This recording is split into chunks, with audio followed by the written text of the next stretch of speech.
नमस्कार, मी आसद बल्की श्रमिक एकता या न्यूज चॅनल मध्ये आपले स्वागत आहे।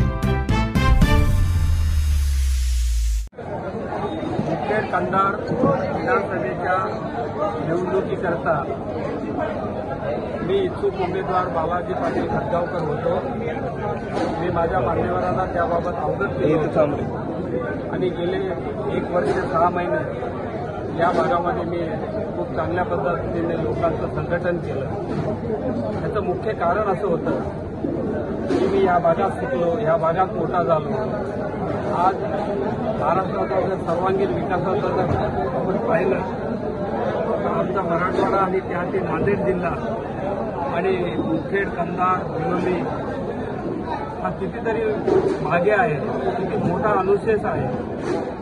या ठिकाणी महिलांच्या शिक्षणाचा प्रश्न आहे, तरुणाच्या रोजगाराचा प्रश्न आहे, या ठिकाणी शेतीच्या सिंचनाचा प्रश्न आहे, मोठ्या प्रमाणात बेकारी आहे। या भागातले माझे बांधव रोजगारासाठी मुंबई, पुणे, हैदराबाद या ठिकाणी जातात। या बाबी आम्हाला पाहणं शक्य नव्हतं, म्हणून त्यांना आम्ही आतापर्यंत संधी दिली।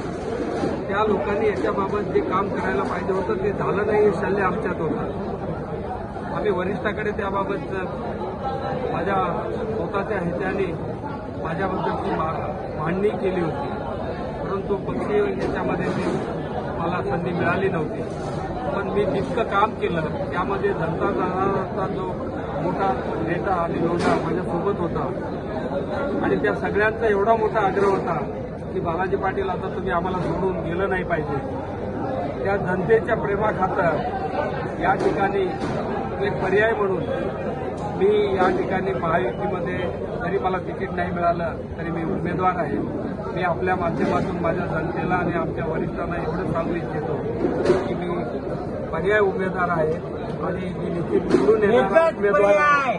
निवडून येणारा उमेदवार आहे आणि मी महायुतीसाठीच काम करणार आहे।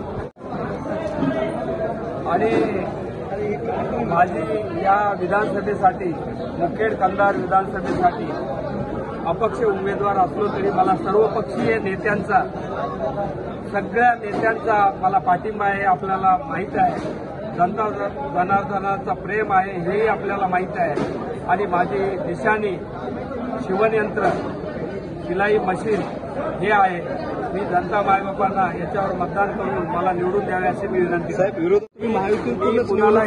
मी कुणालाही पर्याय नाही, मी कुणाचंही आव्हान मानणारा नाही।